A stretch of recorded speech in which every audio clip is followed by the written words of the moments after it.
ఈరోజు ఈ press meet ద్వారా రాష్ట్రంలో జరుగుతూ ఉన్న కరెంట్ అఫైర్స్ మీద, రాష్ట్రంలో జరుగుతూ ఉన్న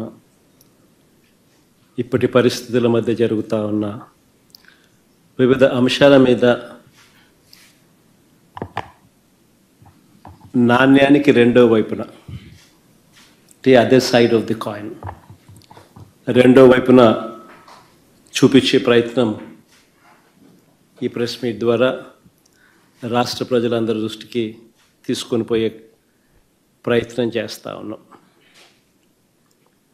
ఎందుకంటే మనం యుద్ధం చేస్తూ ఉండేది ఒక చంద్రబాబుతోనే కాదు, ఒక ఈనాడు, ఒక ఆంధ్రజ్యోతి, ఒక TV5, ఓ చెడిపోయి ఉన్న ఓ ఎల్లో మీడియా వ్యవస్థతో కూడా యుద్ధం చేస్తూ ఉన్నాం. కాబట్టి అటువైపు నుంచి అబద్ధాల మీద అబద్ధాలు చెప్పుకుంటూ వచ్చే ప్రయత్నాలు జరుగుతూనే ఉంటాయి. కాబట్టి నాణ్యానికి రెండో వైపును కూడా అప్పుడప్పుడు తెలియజెప్పే కార్యక్రమాలు కూడా జరుగుతూ ఉండాలి.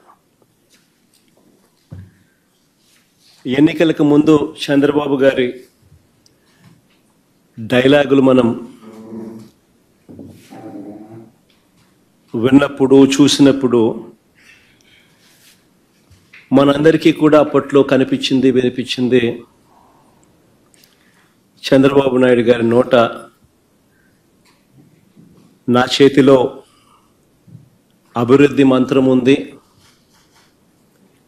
సంపద నేను సృష్టిస్తాను, సంక్షేమ పథకాలన్నీ కూడా నేను అమలు చేస్తాను, జగన్ చేసేటివన్నీ కూడా నేను ఇస్తాను, అంతేకాదు జగన్ కంటే ఎక్కువ కూడా నేను చేస్తాను అని చెప్పి ఎన్నికలకు ముందు, కరెక్ట్గా సంవత్సరం ముందు చంద్రబాబు నాయుడు గారు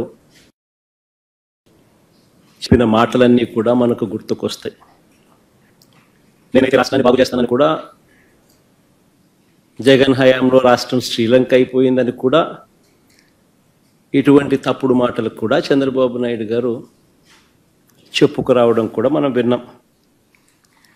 సరే, చంద్రబాబు నాయుడు గారి 12 నెలల పాలన చూద్దాం. చంద్రబాబు నాయుడు గారి 12 నెలల పాలన చూస్తే రాష్ట్ర ప్రభుత్వానికి సంబంధించిన ఆర్థిక పరిస్థితి ఎలా ఉంది అన్నది మొట్టమొదటగా మొదలెడదాం. మా హయాంలో అయితే కోవిడ్ లాంటి మహమ్మారిని కూడా ఎదుర్కొని మేము రాష్ట్రాన్ని నడపవలసిన పరిస్థితి మా హయాంలో జరిగింది.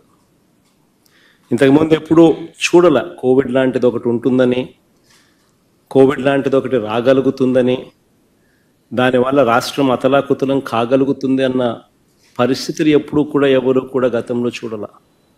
కానీ అలాంటి పరిస్థితుల్లో కూడా రాష్ట్రాన్ని మేము గొప్పగా నడిపామని కూడా చెప్పవచ్చు. గొప్పగా నడుపుతూనే ఒకవైపున సంక్షేమం చూపించాం, మరోవైపున అభివృద్ధిని కూడా గొప్పగా నడుపుతూ చూపించగలిగాం.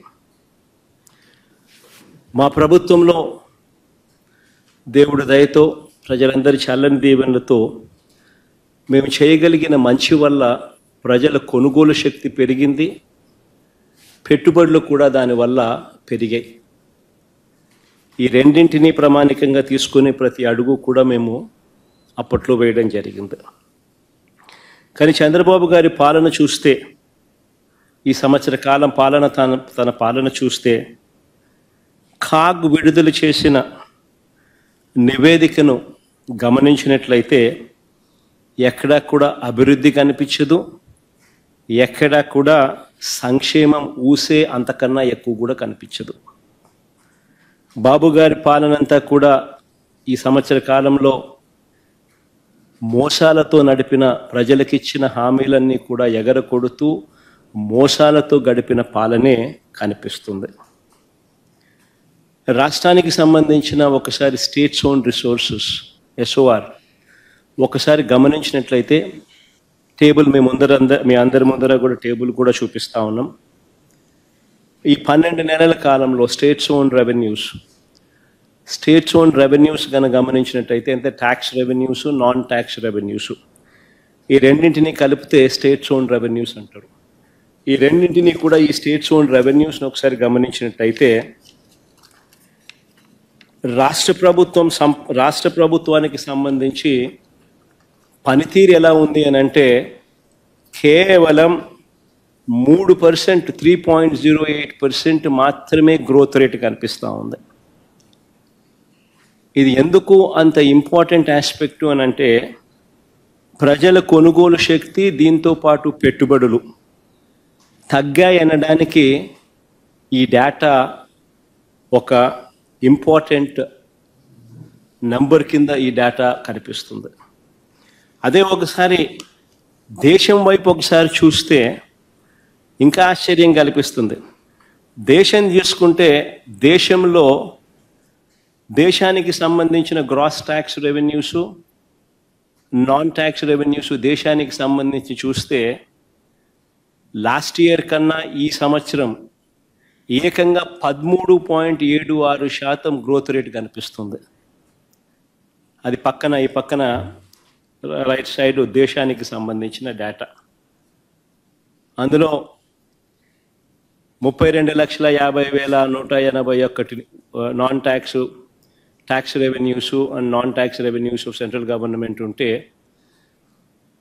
2025 ఫైనాన్షియల్ ఇయర్లోకి వచ్చేసరికి ఫిబ్రవరి 2025కి వచ్చేసరికి 36,97,545 అంటే 13.76% పెరుగుదల కనిపిస్తుంది.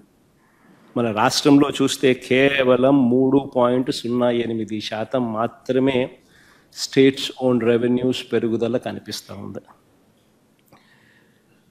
మరి ఇంత దారుణంగా చంద్రబాబు నాయుడు గారి పనితీరు ఉంది అని చెప్పడానికి ఇదొక నిదర్శనం. ఎందుకనంటే రాష్ట్రానికి సంబంధించి రావాల్సిన ఆదాయాలన్నీ రాష్ట్ర ఖజానాకు రావడం లేదు.